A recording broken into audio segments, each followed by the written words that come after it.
कहानी की शुरुआत होती है लॉस एंजल्स से। साल 2030 में एक बंदा पागलों की तरह भाग रहा था। वो बहुत डरा हुआ था। पूरा शहर उसको मारने के लिए उसके पीछे पड़ा था। यहाँ तक कि प्राइवेट कार्स के ड्राइवर्स भी सिर्फ उसी को मारने के लिए उतर आए थे। बड़ी मुश्किल से वो एक गरीब औरत के घर पहुंचता है। औरत कहती है, तुम यहाँ क्या कर रहे हो? वो आदमी चाकू निकालता है और कहता है, अगर एक लफ्ज भी मुंह से निकाला तो तेरी आंखें निकाल के उसे गोटियां खेलूंगा, बस चुप रहना। थोड़ी देर बाद जैसे ही औरत को मौका मिलता है वो एक नेल गन निकाल के उसे मार देती और दो आराम से लात भी मारती है, ये चेक करने के लिए कि सच में मर गया है या नहीं। तभी अचानक कुछ लोग वेपन्स लेकर अंदर आते हैं। जब वे आदमी को मरा हुआ देखते हैं तो उन्हें दुख होता है कि औरत ने उसे पहले ही मार डाला। फिर औरत मरे हुए आदमी का एक कार्ड उठाती है और अपने बेटे से कहती है, आखिरकार हम अमीर बनने वाले हैं। वो कार्ड टूटती है और कुछ ही मिनटों में पुलिस अंदर घुस आती। साथ में एक रियलिटी शो की टीम होती है और अनाउंस होता है कि वो औरत $22 मिलियन जीत गई है। फिर पता चलता है कि ये एक गेम है जिसमें लाखों लोग हिस्सा लेते हैं। हर दिन एक रैंडम आदमी चुना जाता है पैसा जीतने के लिए। अगर सूरज डूबने से पहले कोई उस आदमी को मार दे तो इनाम मारने वाले को मिलेगा, और अगर कोई नहीं मार सका तो इनाम उसी आदमी का रहे। लेकिन शर्त यह है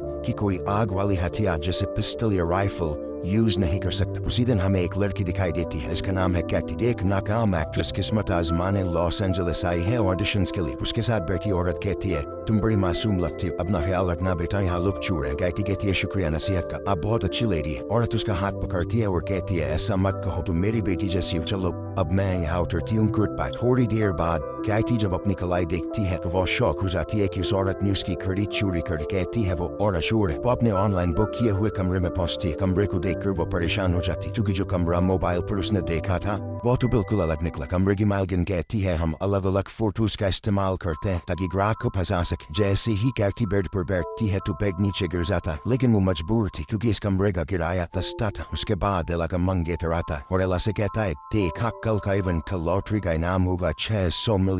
ये सुनकर कैटी हैरान हो जाती है कि ये कैसा मुकाबला है। उसके बाद वो कहती है, मेरा दिमाग मत खा, कमरे की चाबी दो, मुझे सोना। वो लोग चाबी देते हैं और कैटी जाके सो जाती है। अगले दिन सुबह कैटी उठती है तो चेहरे पे पानी टपक रहा होता है। जब वो छत की तरफ देखती है तो पता चलता है कि ऊपर वाले पड़ोसी का वॉशरूम है और जिन कपड़ों में ऑडिशन देना था वो भी खराब हो गए। वो कॉल करती है, ये क्या बकवास है, उठती हूँ तो लोग मेरे ऊपर पेशाब कर रहे होते हैं, कपड़े भी खराब हो गए। एला कहती है, परेशान मत हो, मेरे कपड़े पहन लो, कमरे की अलमारी में रखे हैं। कैटी सच में वही करती है और ऑडिशन के लिए निकल जाती। अब सिर्फ आधा घंटा रह गया है ऑडिशन के लिए। ऐसे ही वो ऑडिशन वाली जगह में एंटर होती है। वो देखती है कि वहाँ और भी लड़कियां ऑडिशन देने आई हैं। वो अंदर चली जाती है और सीन परफॉर्म करती है। डायरेक्टर उसे देख के कहता है, जबरदस्त, मगर दोबारा तेरा मुंह यहाँ ना देखो। उसी वक्त अचानक कैटी का कार्ड एक्टिवेट हो जाता है। वो कार्ड निकालती है और अनजाने में गेम में रजिस्टर हो जाती। उसे बिल्कुल भी नहीं पता ये कार्ड किस चीज का है या इसने उसका चेहरा क्यों स्कैन किया। बाद में वो गुस्से में बाहर निकलती है क्योंकि वो ऑडिशन में फेल हो चुकी होती है। जब वो जा रही होती है तो पास में बैठी लड़कियों को पता चल जाता है कि वही टारगेट है और बस फिर क्या, पहली लड़की कुर्सी उठाती है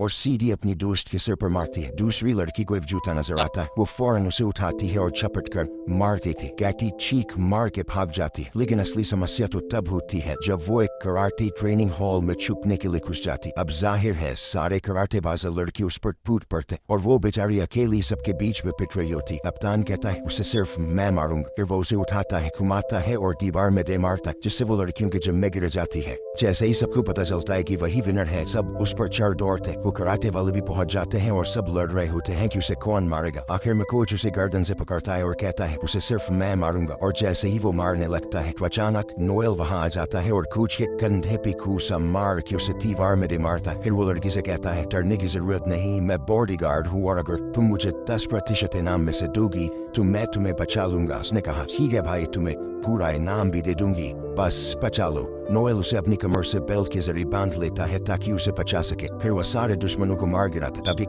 कमजोर सा लड़का आता है। नोएल उसे कहता है, देख, अगर मैंने तुझे मारा तो मुझे ही तरस आ जाएगा, 3 तक गिनती करूंगा, अगर नहीं भागा तो तू गया। वह लड़का तुरंत बोला, अरे सर, सलाम है आपको, और भाग जाता। फिर वह दोनों बिल्डिंग से निकलते हैं और पता चलता है कि हर 15 मिनट बाद एक ड्रोन उसे ट्रैक कर रहा है ताकि बाकी प्लेयर्स को उसका लोकेशन मिलता है। उन्हें एक गाड़ी मिलती है, वो उसे लेकर वहां से फरार हो जाते हैं। लड़की नोएल से कहती है ये कैसी गेम है जिसमें लोग मुझे मारने के पीछे पड़े हैं, मुझे इस गेम से निकलना है, कोई ना कोई हल निकालो। नोएल कहता है हल सिर्फ एक है, तुम्हें शहर के लोगों से बचना होगा, अगर तुम निकलोगी तो मैं भी अपने 10% से हाथ धो बैठूंगा। लेकिन फिर उसे शक होता है कि नोएल शायद उसे मार दे और खुद इनाम ले ले। पूरा शहर उनके पीछे होता है, वो दोनों सेफ्टी हेलमेट पहन लेते। तभी अचानक गाड़ी में एक लड़की घुस जाती है, वो चाकू निकालती है और उसे मारने की कोशिश करती है। नोएल कहता है तुम गाड़ी चलाओ, मैं इसे देखता हूँ। फिर लड़की के सर कुछ जोर से पकड़ता है। नोएल उसे एक जोरदार लात मार के गाड़ी से बाहर फेंक देता है, लेकिन आगे चलकर गाड़ी खराब हो जाती है और लड़की नीचे उतरती है और भागने लगती है। नोएल उसे पकड़ लेता है, वो कहती है सच सच बताओ,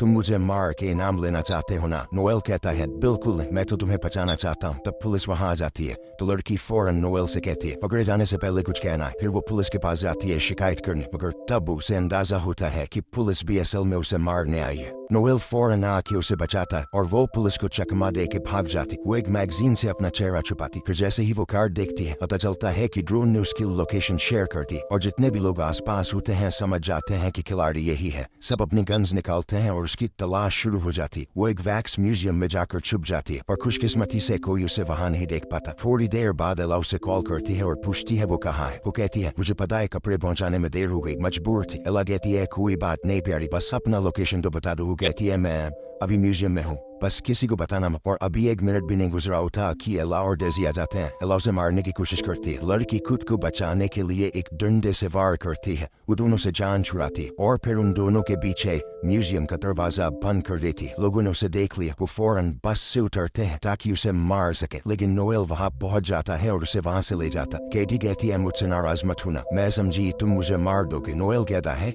अब ये नाराजगी का वक्त नहीं, 3 मिनट बाद ड्रोन फिर से लोकेशन देगा, सब नीचे आ जाएंगे। कैटी कहती है कि हमें कोई बम प्रूफ पनाका चाहिए जहां हम छुप सकेंगे। नोएल कहता है मिलके। वो लोग एक बंदे जैक के पास जाते हैं जिसके पास अपने घर में एक सीक्रेट शेल्टर होता है, लेकिन जैक समझता है कि ये लोग चोर है और घर लूटने आए हैं। नोएल उसे समझाता है आई चोर दरवाजे से आते हैं क्या? इतने में पीछे से एक बस आ जाती है जो लोगों से भरी होती। टाइम कम होता है तो वो लोग जैक को धमकी देकर अंदर घुस जाते हैं, उसे शेल्टर का पासवर्ड मांगते हैं और जैसे ही वो अंदर जाते हैं लोग घर पर हमला कर देते हैं। तो कैटी जैक को तीर मार देती है ताकि वो बेहोश हो जाए और किसी को पासवर्ड न बता सके। और अब नोएल और कैटी आपस में बात करने लगते हैं। कैटी अपनी नाकाम एक्टिंग की कहानी सुनाती है और कहती है कि अब मेरा कोई भविष्य नहीं। फिर वो नोएल से पूछती है कि तुम हमारी मदद क्यों कर रहे हो? नोएल कहता है कि मेरे लिए सबसे अहम है लोगों की जान बचाना, पैसे मेरे लिए कुछ मायने नहीं रखते। इतने में एला और डेजी भी वहाँ पहुंच चुके होते हैं। एला जैक को उठाती है और मारने लगती है ताकि वो होश में आए, फिर उसे उठाकर स्विमिंग पूल में फेंक देती। वो होश में आ जाता है और एला उससे पासवर्ड ले लेती है। नोएल और कैटी अंदर बहुत डर जाते हैं। नोएल एक दोस्त को कॉल करता है और कहता है कि इन सब लोगों के मोबाइल हैक करके उड़ा। दोस्त वाकई फोन्स को हैक करता है और ब्लास्ट कर देता है, सब जख्मी हो जाते हैं। ये मौका देखकर नोएल और कैटी वहां से निकल जाते हैं, लेकिन नोएल देखता है कि एक आदमी जल रहा है। वो पानी डालता है और अपने पैर से आग बुझाने की कोशिश करता है। वो आदमी कहता है कि भाई यार आराम से, मेरी टांग तोड़ दी तुमने। बाहर निकलते ही उनका सामना एक बाख्तर बंद गाड़ी और ट्रेन गार्ड से होता है। गार्ड्स कहते हैं कि कैटी हमारे साथ चलो वरना हम तुम्हारी लाश ही ले जाएंगे। कैटी कहती है कि ठीक है, लेकिन मेरा बॉडीगार्ड भी साथ जाएगा। गार्ड्स मान जाते हैं और वो सब गाड़ी में बैठ जाते हैं। कैटी कंफ्यूज रहती है कि आखिर वो लोग जा कहाँ रहे हैं। गाड़ी उन्हें एक एजेंसी के हेडक्वार्टर ले जाती है। डाउन की मुलाकात लुइस से होती है, जो एजेंसी का लीडर। लुइस कहता है कि मैं हैरान हूँ कि तुम अब तक जिंदा कैसे हो। अक्सर लोग तो 15 मिनट में मर जाते हैं, लेकिन तुम सेफ हो। या तुम्हारी हिफाजत मेरी जिम्मेदारी है, लेकिन मुझे इनाम का 30% चाहिए। कैटी उसकी बात मान लेती है। फिर वे सब मेडिकल चेकअप के लिए क्लिनिक जाते हैं ताकि अपने जख्मों का इलाज करवा सके। इस दौरान कैटी नोएल को अपनी कहानी सुनाती है। वो कहती है मेरे पापा ने मुझे छोड़ दिया, मम्मी बीमार है, तभी से मैं कोई भी काम करती हूँ ताकि इलाज के पैसे जमा कर सकूं। मैं यहाँ सिर्फ फाउंडेशन देने आई थी, लेकिन वो भी फेल हो गए। नोएल कहता है मैं एक वक्त फौजी था और लुइस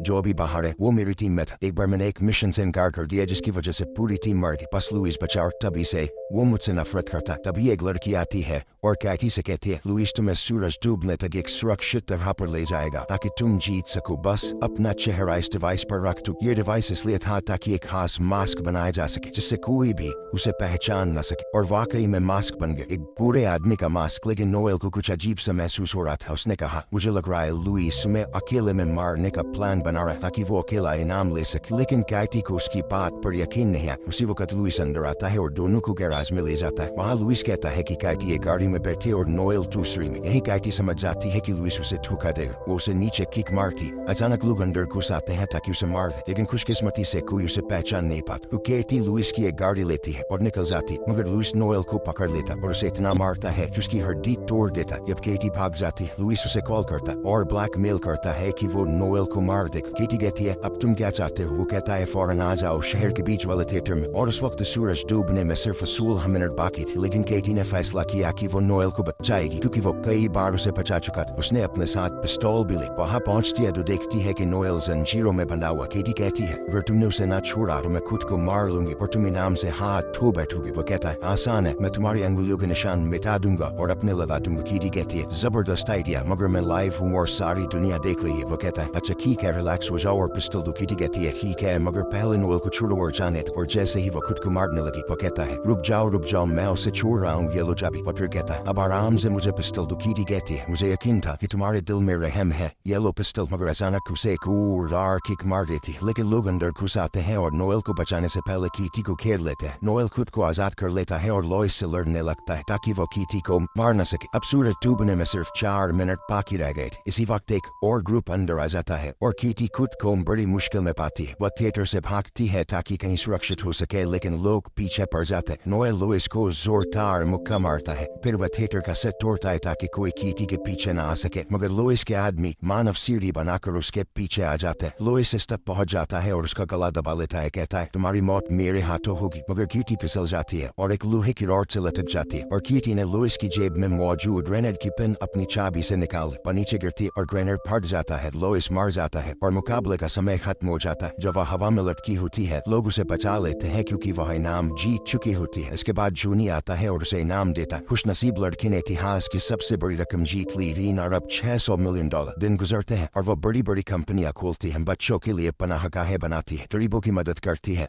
और सबसे खूबसूरत बात, उसने नोएल से शादी कर ली और उसके साथ खुशहाल जिंदगी बिताने लगी।